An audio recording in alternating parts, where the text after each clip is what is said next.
PM Modi का संबोधन ऐसे समय पर हो रहा है जब भारत का संबंध अमेरिका के साथ तनावपूर्ण चल रहा है।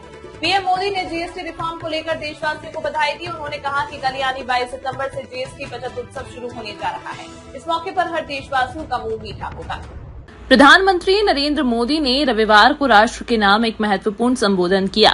यह संबोधन ऐसे समय पर आया है जब भारत और अमेरिका के संबंधों में कूटनीतिक तनातनी चल रही है। पीएम मोदी ने अपने भाषण की शुरुआत आर्थिक सुधारों और कर प्रणाली की चर्चा से की और देशवासियों को जीएसटी रिफॉर्म की सफलता के लिए बधाई दी। उन्होंने कहा कि लंबे समय से लोग टैक्स की जटिलता और अलग अलग राज्यों में अलग कर व्यवस्था से परेशान थे, लेकिन अब पूरे देश में एक समान कर प्रणाली लागू है, जिससे न केवल उपभोक्ताओं को बल्कि व्यापारियों और छोटे उद्योगों को भी राहत मिली है।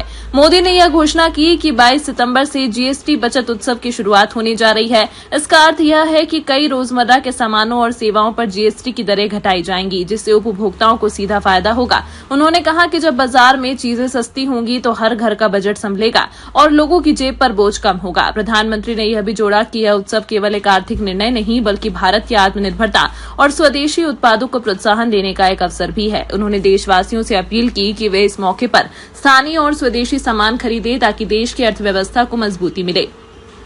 अपने संबोधन में पीएम ने बताया कि छोटे और मझोले उद्योगों के लिए कर की दरों को सरल किया गया है, जिससे रोजगार के अवसर बढ़ेंगे और नए निवेश को आकर्षित किया जा सकेगा। स्वास्थ्य सेवाओं और बीमा जैसी बुनियादी सुविधाओं पर टैक्स में राहत की घोषणा भी उन्होंने की ताकि आम परिवारों का बोझ कम हो। उन्होंने कहा कि सरकार का उद्देश्य है कि जनता के जीवन को आसान बनाया जाए और हर व्यक्ति के पास ज्यादा बचत हो।